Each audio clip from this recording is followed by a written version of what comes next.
We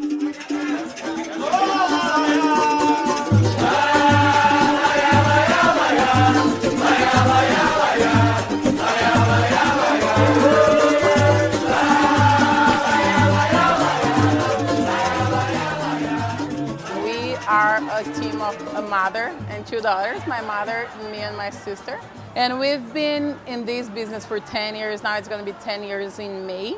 We started in a garage. 1, 2, 1, 2, 3, 4.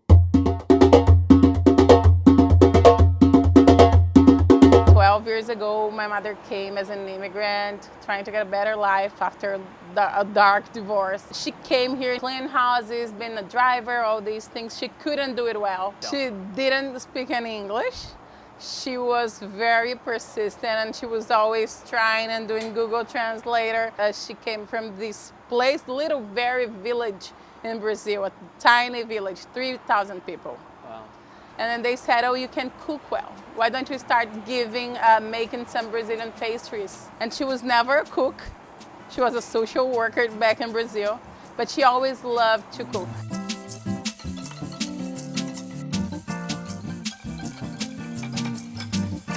She started making the little pastries that we sell until these days and giving it to all the Brazilian hair salons, all the Brazilian nail spas, and the Brazilian consulate.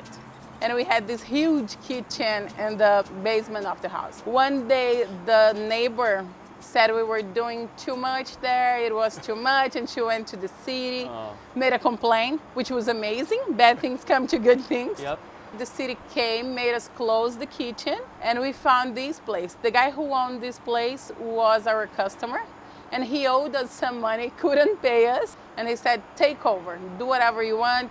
I think you guys will do better business than I.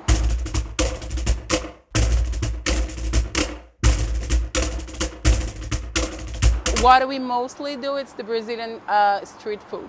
It's the food that you won't find in the Brazilian steakhouses. We wanted the Brazilians to feel at home, and we wanted everyone else to feel like you are in Brazil when you're here, and make people feel like they're at home. That's why we named it Cafe De Casa.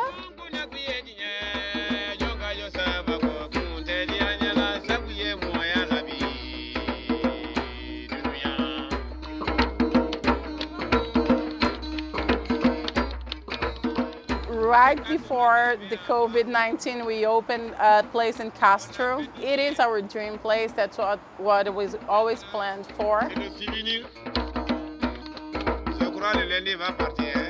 Tell us a little bit about the menu. What are some of the items that people usually order? What comes to mind? The coxinha, it's what people order the most, which is the most traditional Brazilian pastry. We do a lot of pão de queijo, which we adapted to the San Francisco. It's a gluten-free bread.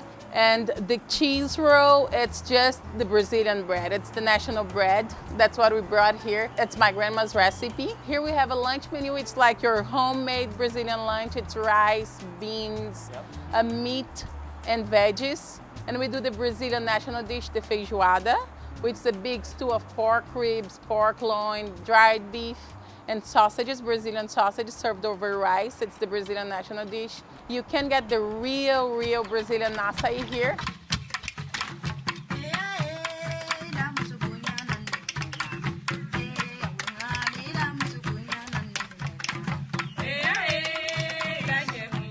I remember my grandma picking up coffee and then roasting coffee in her little stove, and then grinding it, making us grind it, and then making coffee.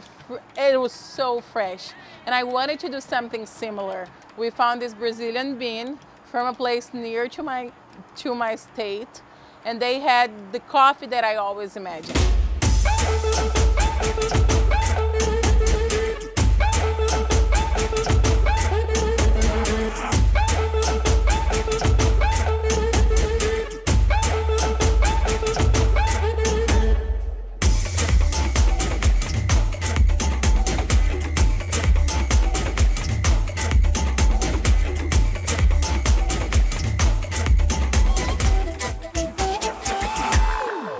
What's your favorite item on the menu? That's the esfirra.